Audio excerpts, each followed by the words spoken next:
As-tu déjà prié de tout ton cœur, demandé de l'aide, un signe, et n'as entendu que le silence? Peut-être as-tu perdu quelque chose de précieux, et as-tu demandé à Dieu pourquoi? Peut-être as-tu travaillé, fait des sacrifices, cru, mais rien n'a changé. Ou peut-être es-tu en ce moment dans un endroit sombre où la foi te semble parler à un ciel vide. Si tu as déjà murmuré « Quad zéro », alors tu dois entendre cette histoire. Car il était une fois un homme qui a tout perdu. Ses prières semblaient ne résonner dans rien, jusqu'à ce qu'un jardinier lui enseigne ce que la foi signifie vraiment. Et ce qu'il a appris dans ce jardin changera la façon dont tu vois chaque prière sans réponse, chaque instant de silence, chaque saison d'attente. Reste avec moi jusqu'à la fin. Dans un village tranquille, où chacun connaissait les joies et les peines de l'autre, vivait un homme de 35 ans, nommé James. James avait toujours été un homme de foi. Il assistait au service chaque semaine. Il aidait ses voisins. Il élevait ses enfants à croire en la bonté. Il pensait que la foi était un contrat. Si tu es bon, si tu crois, si tu pries, alors Dieu te protège. Mais la vie était sur le point de lui apprendre que la foi est quelque chose d'entièrement différent. Cela a commencé quand sa femme Sarah est tombée malade d'une maladie chronique que les médecins avaient du mal à diagnostiquer. Les examens étaient chers, les traitements étaient continus. Semaine après semaine, les factures médicales augmentaient. James priait chaque matin, mais l'état de Sarah ne s'améliorait pas. Les symptômes sont devenus plus graves. Les factures continuaient d'arriver. Puis, 6 mois après le début de la maladie de Sarah, l'usine où James avait travaillé pendant 12 ans a fermé. Soudain, toute l'usine a cessé de fonctionner. Juste comme ça, son revenu a disparu. Maintenant, il n'avait plus de travail et des dettes médicales croissantes. James a prié plus fort, plus désespérément. Les jours sont devenus des semaines, les semaines sont devenues 2 mois. Aucun emploi n'est arrivé. Son argent économisé avec soin était presque parti. Puis est venu l'appel téléphonique qui l'a complètement brisé. Sa mère était décédée subitement d'une crise cardiaque. Il n'avait même pas su qu'elle était malade. Il n'a pas pu lui dire au revoir. Cette nuit-là, James s'est tenu dans son jardin sous un ciel froid et sans étoiles. Sa femme malade à l'étage, sa mère partie, son argent presque épuisé, ses prières apparemment inaudibles. Il a levé les yeux vers l'obscurité et a prononcé des mots qu'il n'aurait jamais cru dire. 3. Il est tombé à genoux dans la poussière, non pas en prière, mais en défaite. A-t-il murmuré? Mais quelque chose en lui, peut-être l'habitude, peut-être le désespoir, peut-être la dernière étincelle d'espoir, l'a fait se réveiller le lendemain matin et marcher jusqu'à l'ancien monastère au bord du village. S'il allait abandonner la foi, il voulait le dire à quelqu'un qui comprendrait pourquoi. Il voulait le dire au frère Thomas, le vieux moine qui s'occupait du jardin du monastère.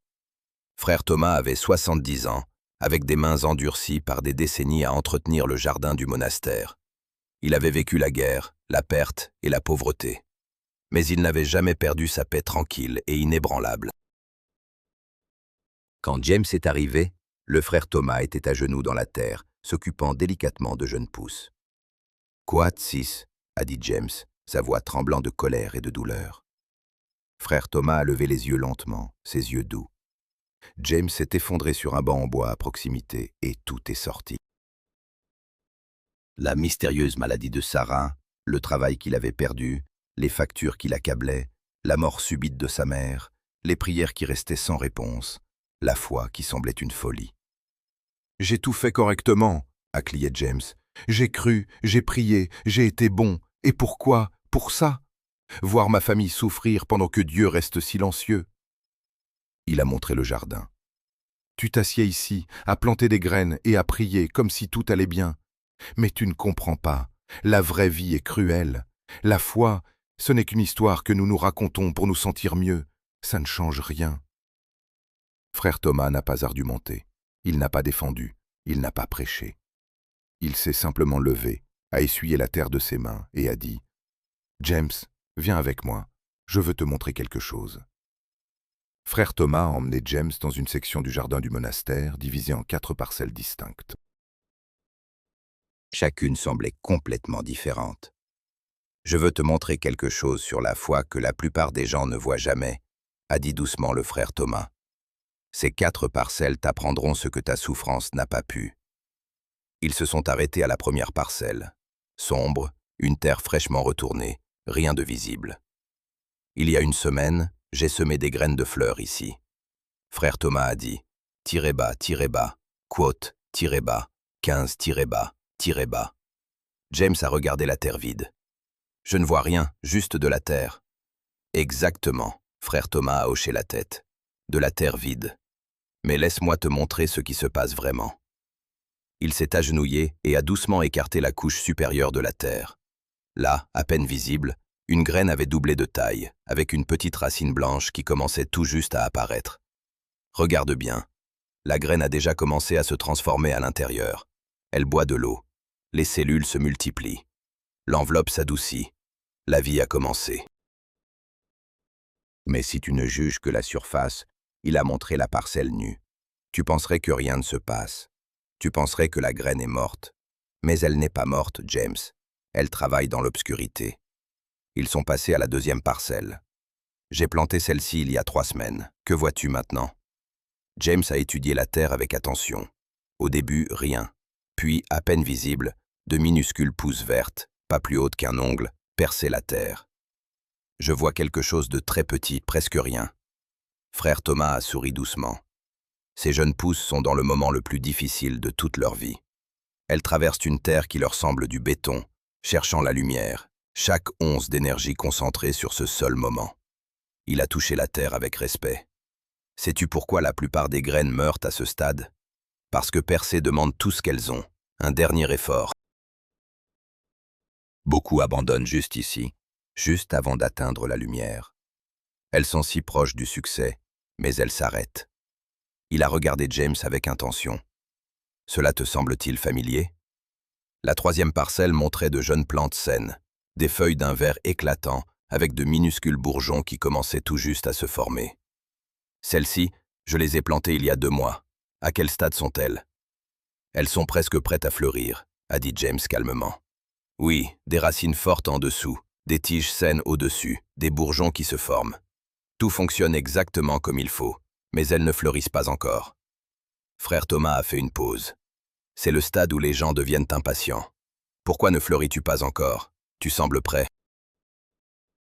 Qu'est-ce qui prend si longtemps? Mais la plante, c'est quelque chose que nous ignorons. Précipiter la floraison donne des fleurs faibles. Le bourgeon a besoin de temps pour se développer pleinement. Pas encore, dit-il. Bientôt, mais pas encore. Enfin, ils se sont arrêtés devant une section pleine de fleurs. Des rouges brillants, des jaunes, des violets. Un doux parfum remplissait l'air. Les abeilles passaient de fleur en fleur. Et celles-ci, je les ai plantées il y a 5 mois. James est resté en silence, subjugué par la beauté. Frère Thomas s'est tourné pour faire face à James directement. Son visage buriné était plein de compassion. 4 parcelles, les mêmes graines, la même terre, la même eau, le même jardinier, le même amour. La seule différence est le temps et le stade de croissance. Il est retourné à la première parcelle, celle qui semblait vide. James, voici ce que tu dois comprendre. Cette parcelle n'échoue pas, elle n'est pas abandonnée, elle n'est pas morte. Dieu n'a pas oublié ces graines. Elles sont juste au stade initial, le stade invisible. Il s'est agenouillé près de la terre qui semblait vide. Si j'arrêtais d'arroser cette parcelle aujourd'hui parce que je ne vois pas encore de fleurs, alors elle mourrait vraiment. La graine se dessécherait, la petite racine sécherait. Mais si je garde la foi, si je continue d'arroser, si je continue d'entretenir, si je continue de faire confiance, elle deviendra comme ça. Il a montré le jardin fleuri dans toute sa splendeur. Frère Thomas s'est assis sur le banc et a fait signe à James de le rejoindre. Laisse-moi t'enseigner 3 vérités sur la vraie foi, James. Le genre de foi qui survit quand tout s'effondre. Premièrement, la foi n'est pas la croyance que Dieu enlèvera ta souffrance. La foi, c'est la confiance que Dieu travaille même dans ta souffrance. Chaque parcelle passe par le stade invisible, chaque parcelle. Ta vie en ce moment te semble être la parcelle 1. Rien de visible ne se passe. Mais cela ne signifie pas que rien ne se passe. Sous la surface de ta douleur, des graines gonflent. La maladie de Sarah vous enseigne à tous les deux quelque chose que vous deviez apprendre. Ta perte d'emploi te redirige vers quelque chose de meilleur. La mort de ta mère n'est pas la fin de son amour. Il vit en toi, dans tes enfants, comme des graines qu'elle a plantées. La graine ne maudit pas l'obscurité de la terre. Elle utilise l'obscurité pour faire pousser sa première racine. Ta douleur n'est pas la preuve que Dieu t'a abandonné. Elle pourrait être la terre même où ta croissance la plus profonde se produit. Deuxièmement, la foi, c'est arroser des graines que tu ne peux pas encore voir. Chaque matin, j'arrose la parcelle 1. Pour quiconque l'observe, j'ai l'air fou, arrosant de la terre vide. Mais je n'arrose pas de la terre. J'arrose des graines qui font un travail invisible. Tes prières ne tombent pas dans l'oreille d'un sourd, James. Elles ne résonnent pas dans le vide. Elles arrosent des graines de transformation que tu ne peux pas encore voir. Continue de prier. Continue à croire, même quand tu ne vois rien. Surtout quand tu ne vois rien. La foi, ce n'est pas voir des résultats tout de suite. La foi, c'est faire confiance au processus, même dans l'obscurité. Ensuite, la foi est une confiance active. Elle continue à planter, même si les récoltes échouent. Regarde ce jardin. Durant des années, certaines graines que j'ai plantées n'ont jamais poussé. Certaines plantes que j'ai soignées sont mortes sous les tempêtes. Des parcelles entières ont échoué. Mais je n'ai pas arrêté de planter. Je n'ai pas arrêté d'arroser. Parce que la foi, ce n'est pas une garantie. C'est la confiance que planter, c'est important. Même si des graines échouent. Tu es peut-être dans une situation difficile en ce moment, James. Ce moment désespéré où tu es sur le point de rompre. Et si tu étais si proche, que laisser tomber maintenant serait la plus grande tragédie de ta vie. Frère Thomas a mis la main dans sa poche et a sorti un petit sachet en tissu plein de graines. Rentre chez toi, plante-les dans ton jardin, arrose-les tous les jours, même quand tu ne vois rien. Et pendant que tu arroses, prie. Ne demande pas à Dieu de te montrer des fleurs demain. Remercie-le pour le travail invisible qui se passe aujourd'hui. Il a mis les graines dans les mains tremblantes de James. La foi, c'est aussi simple et aussi difficile que ça. Planter ces graines dans une terre qui semble morte, les arroser quand tu ne vois rien, et croire que la croissance se fait dans l'obscurité. Peux-tu faire ça, James? James a serré son poing autour des graines et a hoché la tête. Des larmes coulaient sur son visage. Cet après-midi-là, James est rentré chez lui et a planté les graines dans une petite parcelle derrière sa maison. Cela lui semblait presque ridicule. Sa vie s'écroulait et lui plantait des fleurs. Mais quelque chose avait changé en lui. Ce soir-là, il s'est agenouillé près de la terre fraîchement plantée et a prié différemment, sans exiger, sans négocier, juste en faisant confiance. « Je ne comprends pas ce qui se passe », a-t-il murmuré, « mais je vais croire que tu fais quelque chose que je ne peux pas encore voir. » Chaque matin, James se levait et arrosait sa parcelle. Certains matins, il se sentait plein d'espoir. Certains matins, il ne sentait rien, mais il arrosait quand même. Jour après jour, semaine après semaine. La terre semblait vide, mais James changeait. 2 semaines après avoir planté les graines, James a vu une annonce pour un poste dans une petite entreprise de fabrication. Ce n'était pas son domaine. Cela payait moins que son ancien travail. Mais quelque chose en lui, peut-être la voix du frère Thomas, peut-être la foi, lui a dit « Postule ». Il l'a fait. 3 jours plus tard, ils lui ont offert le poste. Ce n'était pas ce qu'il voulait, mais c'était quelque chose. Une minuscule pousse verte, à peine visible, brisant la terre. La maladie de Sarah n'a pas disparu. Les symptômes ont continué, mais quelque chose d'inattendu s'est produit.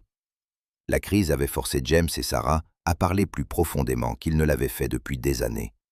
Ils ont apprécié les petits moments, se tenir la main, regarder les couchers de soleil, rire de petites choses. Un soir, Sarah a dit « Tirez bas, quote, tirez bas, 21 tirez bas, tirez bas, tirez bas ». James a pensé à la première parcelle, où les graines se transformaient dans l'obscurité. « Oui », a-t-il dit, « cela a parfaitement du sens. » James a travaillé à son nouveau poste avec une diligence tranquille. Il ne se plaignait pas, il aidait les autres. Il se présentait chaque jour avec intégrité. Son manager l'a remarqué.